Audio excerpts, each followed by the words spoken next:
We also began the search for our suspect in this homicide. I can now confirm that our suspect has been located in Monroe County.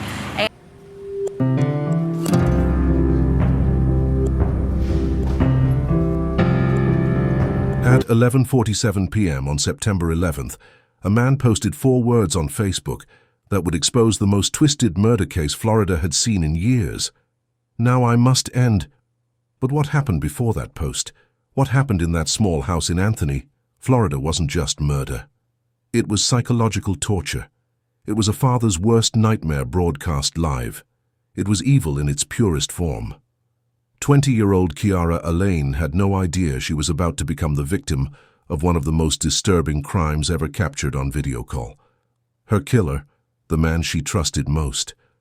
What you're about to hear will change how you look at social media forever. It will make you question everything you think you know about domestic violence, and it will show you just how quickly a normal night can turn into a living hell. But first, if cases like this matter to you, hit that subscribe button right now. Because Kiara's story needs to be told. Your engagement helps this message reach many, so that this case should never repeat itself again. This is the story of Kiara Alleyne, and I promise you, you've never heard anything like this before. Meet Kiara Alleyne, 20 years old. Born in the beautiful island nation of Trinidad and Tobago, she came to America chasing that dream we all know about. A better life, more opportunities, a chance to build something for her family. But Kiara wasn't just another immigrant story. She was a young mother with a 1-year-old daughter who meant everything to her. She was working, grinding every day to make ends meet in Ocala, Florida, a city that, let's be real, isn't exactly paradise. See, Ocala has problems. We're talking about a place where the violent crime rate is 60% higher than the national average, where domestic violence calls are a daily reality for local police, where women like Kiara face dangers that most people never even think about. But here's what made Kiara different. She was a fighter. She didn't come to America to give up when things got tough. She came from Trinidad, where life teaches you to be strong, to push through whatever comes your way. Kiara had that Caribbean warmth, you know? The kind of person who trusted people, who believed in second chances, who thought love could change someone. She was the type of woman who would give her all to a relationship, even when red flags were waving right in her face. Living in Anthony, just north of Ocala, she was trying to build a quiet life for her and her baby girl. Small-town vibes, but with big city problems. Because Anthony sits right in Marion County, where domestic violence statistics are absolutely terrifying. We're talking about hundreds of cases every single year. But here's what nobody talks about. Women like Kiara, young mothers from immigrant families, they're often the most vulnerable. They don't always know the system. They don't always have the support networks. They don't always feel like they can speak up when things go wrong.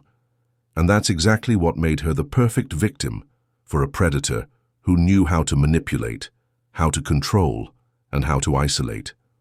Because what happened to Kiara wasn't random. It wasn't a crime of passion.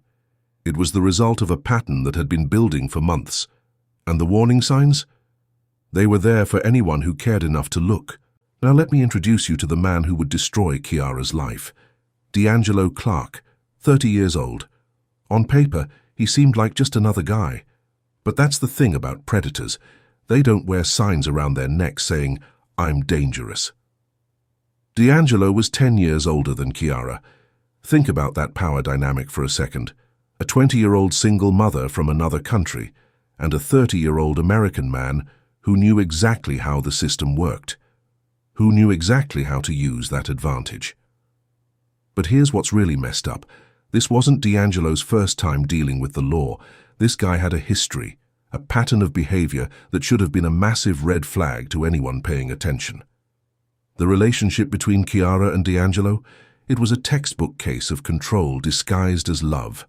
See, abusers don't start with violence. They start with charm. They start with promises. They start by making their victim feel special, chosen, protected. And for a young mother trying to make it in America, having an older man who seemed stable, who seemed to care about her and her daughter, that probably felt like a blessing at first. But here's the psychology behind guys like D'Angelo.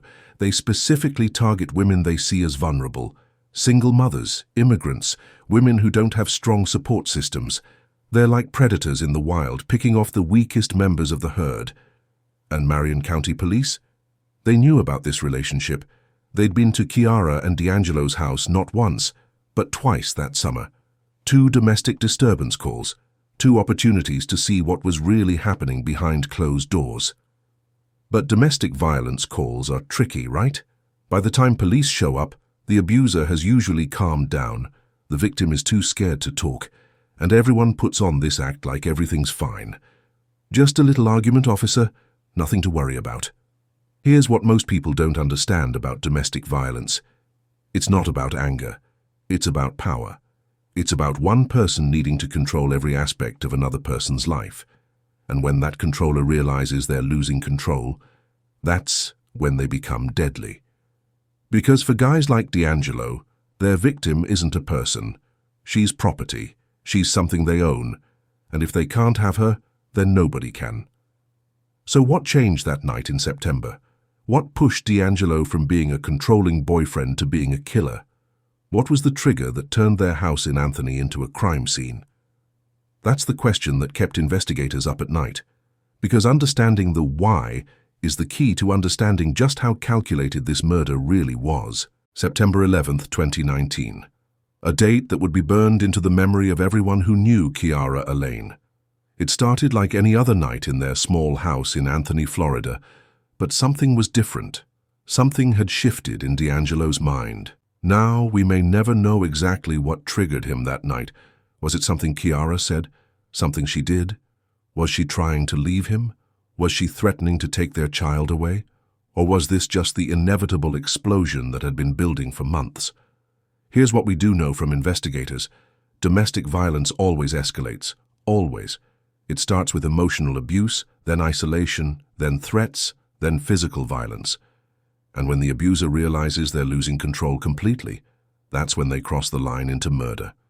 But here's where this case gets really dark, and I need you to understand the psychology behind what happened next. Abusers don't just snap randomly. There's always a moment when their fantasy of complete control meets the reality that their victim is a human being with her own will. For D'Angelo, that reality check came that night. Maybe Kiara fought back. Maybe she said something that shattered his illusion of power. Maybe she threatened to leave him for good. And that's when a controlling boyfriend became a killer. The house on that quiet street in Anthony became a crime scene. Neighbors later said they heard shouting, but domestic disputes were nothing new in that neighborhood. Nobody called the police. Nobody thought to check on the young mother next door. What happened in that bedroom will shock you. But more importantly, what D'Angelo did after the attack will show you just how twisted his mind really was, because this wasn't a crime of passion that ended with regret. This was calculated evil that continued long after Kiara was bleeding on that bedroom floor. When deputies finally arrived at the house, what they found was a scene of pure violence. Kiara's body was on the bedroom floor. She had been stabbed. But here's what's really disturbing. This wasn't a quick attack. This wasn't over in seconds. Stabbing is personal. It's intimate. It requires the killer to be close to their victim, to look them in the eyes, to watch the life drain out of them. That tells us everything about D'Angelo's mindset that night. But what happened next is so twisted, so psychologically disturbing, that it still haunts everyone who worked this case. Because after stabbing the mother of his child, after watching her bleed, after taking away everything she would ever be, D'Angelo did something that proves this was never about love, or jealousy, or passion. It was about power, it was about control, and it was about making sure that even in her final moments, he would be the one calling the shots. He picked up her phone, and he made a FaceTime call. To her father. Imagine for a second that you're Sheldon Alleyne, Kiara's father, probably back home in Trinidad. Your phone rings. It's a FaceTime call from your daughter's number. You pick up expecting to see her beautiful face, maybe your granddaughter playing in the background. Instead, you see something that will haunt you for the rest of your life. You see your daughter bleeding, dying, fighting for her last breath. According to investigators, this is exactly what happened. Sheldon Alleyne answered that call and was forced to watch his daughter's final moments through a phone screen. Can you imagine? Can you imagine being hundreds or thousands of miles away, completely helpless, watching your child suffer? But it gets worse.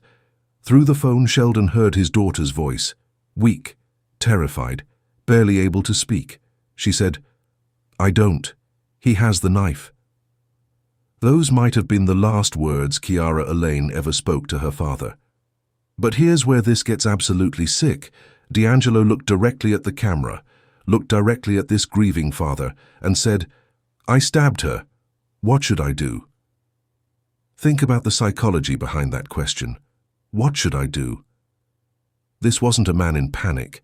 This wasn't someone who had lost control and immediately regretted it. This was someone asking for advice, like he had just broken a dish or scratched a car. Sheldon begged him, pleaded with him, "Call 911, get help for my daughter, please." And you know what D'Angelo said? "No, they'll take our child away." Even as Kiara was dying, even as her father was watching it happen live, D'Angelo was still thinking about himself, still worried about the consequences for him. Let me break down what was really happening here, because this is where the psychology gets really dark. This wasn't a moment of panic. This wasn't someone seeking help. This was a power play. D'Angelo wanted to control the narrative. He wanted to be the one telling the story. He wanted to make Kiara's father a witness to his power. He wanted to show him, "Look what I can do. Look what I did to your daughter." This was psychological torture, on a level that most people can't even comprehend. He didn't just kill Kiara. He forced her father to watch. He made him part of the crime. And when Sheldon kept begging him to call for help, D'Angelo had the audacity to refuse, to let this father watch his daughter die while claiming it was about protecting their child. The call eventually ended, and Sheldon Alleyne was left with an image burned into his mind forever, his daughter's final moments, broadcast live by the monster who killed her. If you're not subscribed to this channel yet, I honestly don't know what you're waiting for. Stories like Kiara's need to be told. The evil that D'Angelo Clark displayed needs to be exposed so other women can recognize these warning signs. Your engagement helps this message reach many so that this case should never repeat itself again. After forcing Kiara's father to watch her die through FaceTime, after refusing to call for help, after letting a young mother bleed out on her bedroom floor, D'Angelo Clark still wasn't finished with his sick performance. Because at 11:47 p.m. that night, while Kiara's body was still warm, while her blood was still wet on that bedroom floor, this monster went on Facebook and posted something that shows just how twisted his mind really was. He wrote, "Now I must end my life. Just know she tried to kill me. I'm sorry to her family." Read that again. She tried to kill me. Even in his so-called confession, even after making her father watch her die, even after refusing to get her medical help, he's still playing the victim. This is textbook narcissistic behavior. These people are so twisted that they genuinely believe they're the victim in every situation, even when they're literally holding the knife, even when they're the one who chose violence. But let's break down this Facebook post word by word, because every single phrase tells us something about D'Angelo's psychology. Now I must end my life. Notice he doesn't say I want to or I'm going to. He says I must, like he has no choice, like he's being forced into this classic manipulation tactic. Just know she tried to kill me. Even in his final message, he's trying to justify what he did. He's trying to make people think Kiara was the aggressor, that he was in danger. Sorry to her family. This might be the most disgusting part. A casual sorry, like he just broke something that belonged to them. Not I'm devastated or I can't believe what I've done. Just sorry. But here's what's really sick about this Facebook post. He'd already made Kiara's father watch her die. He'd already tortured that man beyond imagination, and now he was trying to control how the world would remember what happened. This wasn't a confession. This was damage control. This was a man trying to get ahead of the story, trying to make sure that when people heard about Kiara's death, they would think maybe, just maybe, she deserved it. And you know what's really messed up? Some people probably believed him. Some people probably read that post and thought, well, maybe she was violent too, maybe it was self-defense. That's how manipulation works. That's how abusers operate. They plant seeds of doubt. They make people question the victim. They make everyone think the real monster might be the person who's lying dead on the floor. But investigators weren't buying it, because they had the evidence, they had the crime scene, they had witness testimony, and most importantly, they had that FaceTime call. See, D'Angelo thought he was being smart. He thought posting on social media would help his case, but what he actually did was create a digital trail that would help prosecutors prove exactly what kind of person he really was. A narcissist, a manipulator, a killer who was so obsessed with controlling the narrative that he couldn't help but keep talking, even when staying quiet would have been the smart move. But this Facebook post was just the beginning, because after writing it, after trying to play victim one more time, D'Angelo did what cowards always do when they're finally about to face consequences. Oh, he ran like hell. But here's what's interesting about killers who flee.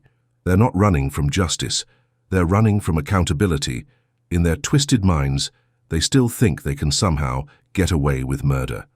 D'Angelo headed south, all the way down to the Florida Keys. Think about that for a second.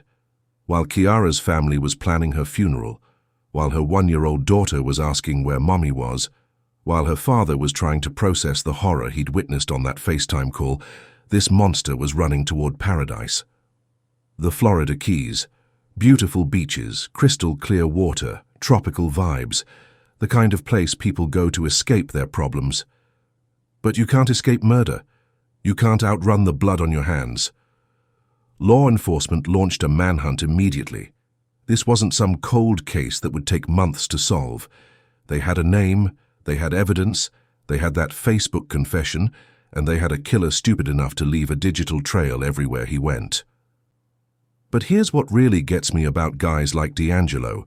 Even while running, even knowing that every cop in Florida was looking for him, he probably still thought he was the victim in all this. He probably still believed his own lies about Kiara trying to kill him.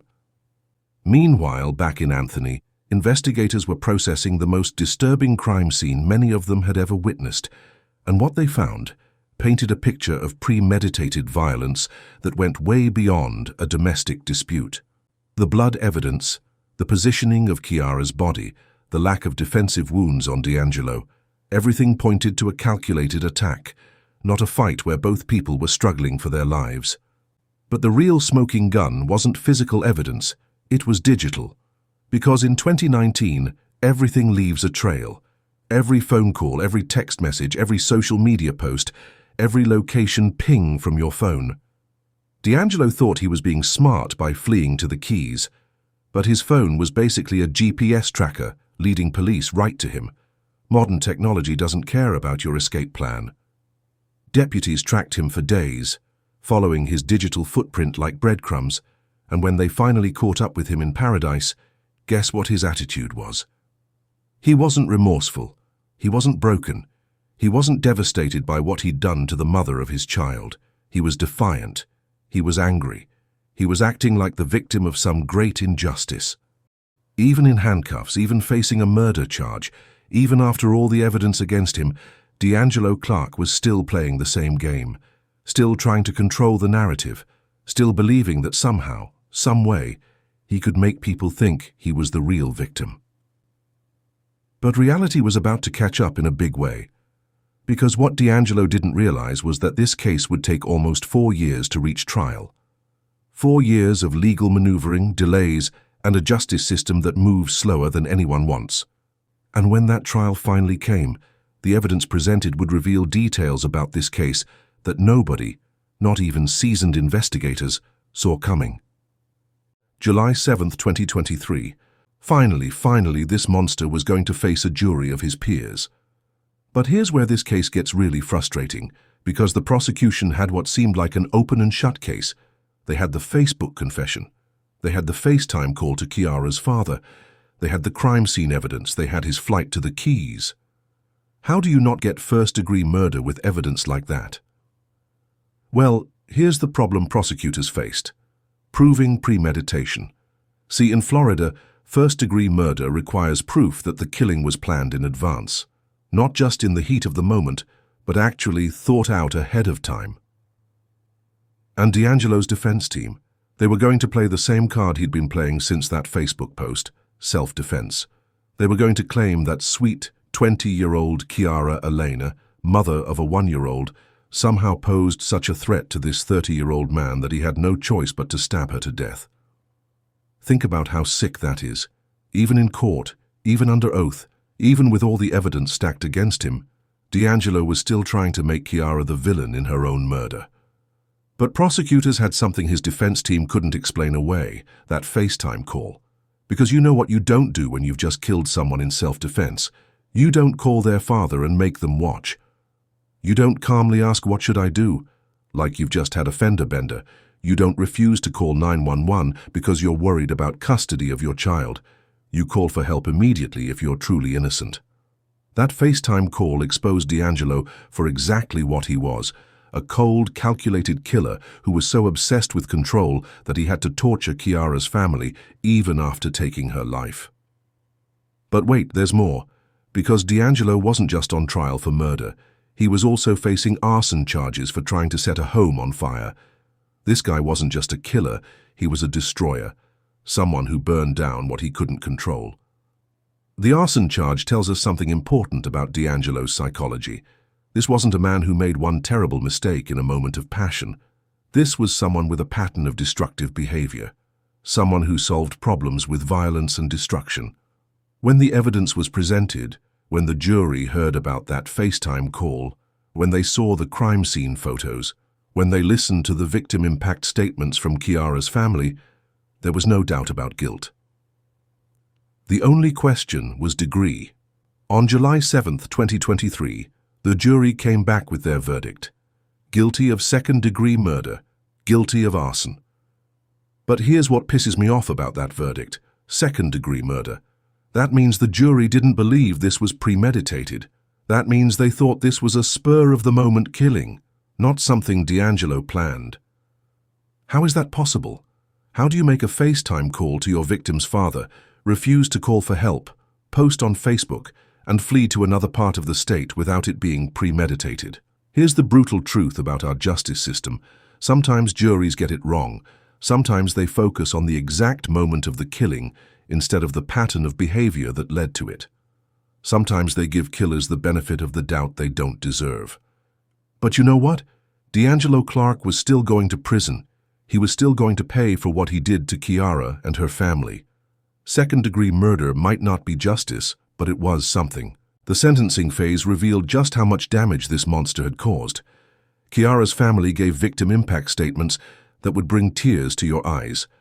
Her father, who had been forced to watch his daughter die through a phone screen, finally got to tell the world about the woman D'Angelo had taken from them. A daughter, a mother, a young woman with dreams and hopes, and a future that was stolen by a man who couldn't handle losing control. If you haven't subscribed to this channel yet, honestly, what are you waiting for? Cases like Kiara's prove that domestic violence is an epidemic that we need to talk about. The warning signs were there. The system failed her, and it's going to keep happening until we start taking these cases seriously. Your engagement helps this message reach many, so that this case should never repeat itself again. But the trial raised questions that still bother me today. Questions about our justice system, about domestic violence prevention, and about whether we're really protecting the women who need it most. Now that we know how this case ended, I want to dig deep into the psychology behind what created a monster like D'Angelo Clark. Because understanding how these killers think is the only way we can prevent the next Kiara from dying. Let's talk about what really drives men like D'Angelo. It's not love, it's not passion, it's not even anger, despite what most people think. It's control, pure, obsessive, psychological control. See, domestic abusers follow a predictable pattern. Psychologists call it the cycle of abuse, and it goes like this: tension building, acute violence, reconciliation, calm period, then back to tension building. It's a cycle that traps victims and gives abusers exactly what they crave: power. But here's what makes cases like Kiara's different: the final escalation, because there always comes a moment when the abuser realizes that their victim might actually escape, that their control might be slipping, and that's when the cycle breaks and turns deadly. What probably happened that night in September is that D'Angelo hit his breaking point. Maybe Kiara threatened to leave. Maybe she said she was done. Maybe she fought back harder than she ever had before. We'll never know exactly what triggered him, but something shattered his illusion of complete control. And when that happened, his brain switched from, "How do I control her?" to, "If I can't control her, I'll destroy her." But here's where the psychology gets really dark: that FaceTime call to her father. Because that wasn't panic. That wasn't someone who had lost control and didn't know what to do. That was a calculated move by someone who understood exactly how much psychological damage he could inflict. Think about it. D'Angelo had just committed the ultimate act of control by taking Kiara's life. But that wasn't enough for him. He needed to extend that control beyond her death. He needed to make sure that her family would be traumatized too. By forcing her father to watch, he was saying, "Look what I can do. Look how powerless you are. You can't save her. You can't stop me. I'm in complete control here." That's not the behavior of someone who snapped in a moment of rage. That's the behavior of a sadistic predator who gets pleasure from causing maximum psychological damage. And then there's the Facebook post. "She tried to kill me." Even after orchestrating one of the most psychologically twisted murders in recent memory, he still needed to control how people saw him, still needed to be the victim. This is textbook narcissistic personality disorder, combined with antisocial traits. These people genuinely believe that they are the center of the universe, that other people exist only to serve their needs, and that any resistance to their will is an attack that justifies any response. Here's what everyone needs to understand. Abusers don't wear signs. They don't look like monsters. D'Angelo probably seemed like a normal guy to most people. Charming even, because that's how they operate. They isolate their victims from friends and family. They make them financially dependent. They convince them that no one else will ever love them. They create a prison that looks like a relationship. And by the time the victim realizes how dangerous their situation is, they're often trapped. Too scared to leave, too isolated to get help, too convinced that it's somehow their fault. But what happened to Kiara teaches us something important about the final stage of abuse. When the abuser realizes they're losing control completely, they don't just let go. They destroy everything rather than lose their power. That's why leaving an abusive relationship is actually the most dangerous time for victims. That's when abusers are most likely to kill. Because in their twisted minds, if they can't have complete control, they'll settle for complete destruction. And social media has made this worse. Now killers like D'Angelo can broadcast their crimes, control the narrative in real time, and inflict psychological damage on a scale that was never possible before. That FaceTime call wasn't just about torturing Kiara's father. It was about creating a permanent record of his power, a digital trophy of his ultimate act of control. This is the new face of domestic violence in the digital age, and it's absolutely terrifying. But even after everything we've discussed, even after analyzing the psychology, there are still questions about this case that haunt me. Questions that reveal just how much we still don't understand about what happened that night. Because here's the thing. We've been assuming that D'Angelo's version of events is complete lies, right? She tried to kill me. We've written that off as pure manipulation. But what if there's more to the story? What if something happened that night that we don't fully understand? Now, before you think I'm defending this monster, I'm not. D'Angelo Clark is a killer who forced a father to watch his daughter die. Nothing justifies that. Nothing excuses that. But understanding what triggered him that night might help us prevent the next tragedy. Here's what bothers me. Why did D'Angelo make that FaceTime call? Think about it logically. If you've just committed murder, if you're planning to flee, if you're trying to cover your tracks, why would you call the victim's father and basically confess?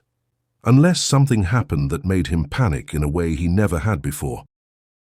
What if Kiara did fight back that night? What if she fought harder than she ever had? What if she threatened to leave with their child and never let him see his daughter again? What if, for the first time in their relationship, D'Angelo realized he might actually lose control completely? That Facebook post, "She tried to kill me," what if that wasn't completely made up? What if Kiara grabbed a weapon to defend herself? What if she fought for her life in a way that terrified her abuser? Now, listen carefully. Even if that's true, even if Kiara fought back, it doesn't change anything about this case. A woman defending herself against her abuser is not the same as attempted murder. A victim fighting for her life is not aggression. But here's what we'll never know. What were Kiara's last thoughts? Did she know her father was watching? Did she try to say something to him that we never heard? That phrase she spoke during the call, "I don't, he has the knife." What was the full conversation? What question was she answering? What was she trying to tell her father? And here's the question that keeps me up at night. Could this have been prevented if just one person had taken those domestic violence calls more seriously, if just one neighbor had checked on her more often, if just one family member had pushed harder to get her help? Because the brutal truth is that Kiara Alleyne didn't have to die. Her daughter didn't have to grow up without a mother.